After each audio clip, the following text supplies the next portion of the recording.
Hey everyone, how's it going? Just kind of out walking right now, so this is going to be a real casual Periscope. But I just want to say I've been following a lot of the news about the macro economy, and I always have been following the technology disruption because I've been around internet since like 95, back in the day with AOL and stuff. So it's very interesting to see everything and how it's turning out. I know Snapchat just had their IPO and now they're getting some bad press and it's not doing so well in the stock market. Another thing I posted is I think the top 5 tech stocks have 40% of the market capitalization on S&P. I know that sounds a little bit techy, but there seems to be some other news out there too that the government's been buying like Apple and a couple stocks to keep them propped up and stuff. So it just, a lot of people are saying like we're going to see a big stock market crash and all that kind of stuff. Bruce Curtis, good to see you. Whether it'll be a stock market crash, I don't know. I mean, we're definitely at an all-time high at 22,000, but a lot of the experts who've been around a long time say, we're at 8 years, maybe 10 years is where it goes. And I remember back when the real estate market was going to crash before, I kind of was prepared over a year before all that did happen, and we are kind of at that point again with 10 years, and I think the market could go up a little bit more for sure, but I wouldn't go all in on it right now. I think you got to be prepared. But Amazon's doing some pretty big stuff. Facebook's, obviously with the acquisition of Instagram, is doing some big stuff. Snapchat's not really there. Google, there was talk of them buying Snapchat for $30 billion. If you saw my Periscope the other day on that.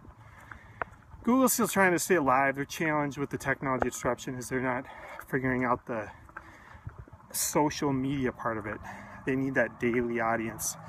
Waze didn't work out. Google Plus hasn't really worked out. I did read an article, I think it was yesterday, the day before, their search doubled to 3.3 trillion a year. So search engine optimization to me, I think, is still strong. In the future, I mean, my money's on Facebook, Amazon, and Apple. I mean, Apple's a part of your everyday life with iTunes and with your phone, and then Amazon is literally growing faster than anybody right now.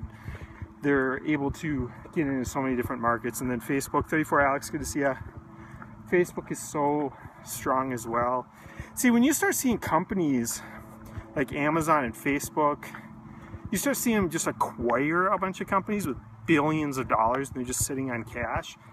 That's when they're just playing defense and they're just not letting anyone else get close to them.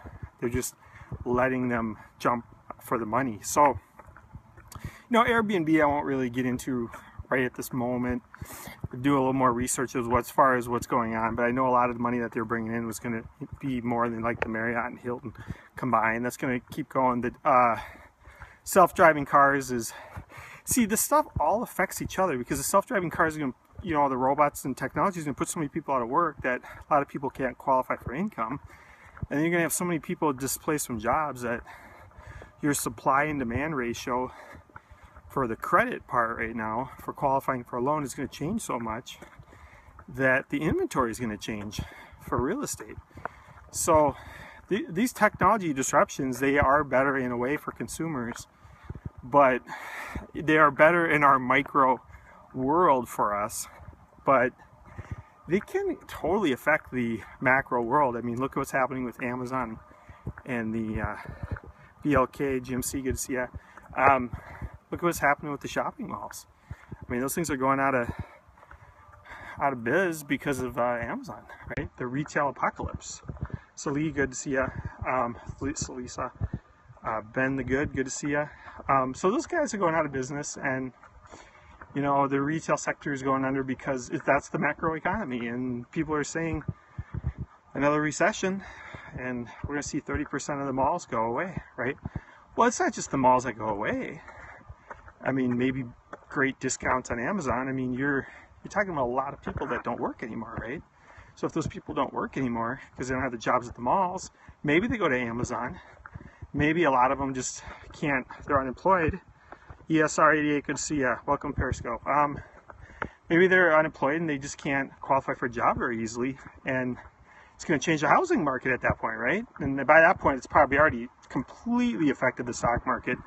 I know, like I was saying earlier, that Snap is getting hit hard. Blue Apron's getting hit really hard.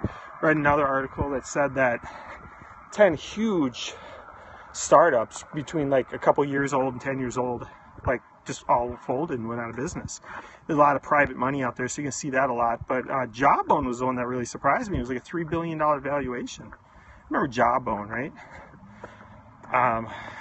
Was it they were doing the quantitative measurement or whatever of your vitals and all that, I think, the steps and everything. I forget what that's called again, but yeah, that's where we're at. So I'm just here to let you know that I'm gonna stay abreast of the different headlines with technology innovation that I feel are important. Not every single one out there, but like some of the bigger ones, and especially as they relate to the macroeconomy and real estate. And I want to keep you guys up to date. It's pretty interesting out there though, what's going on. So the world's changing quickly. So you guys have a good day, and I'll have some more coming up soon.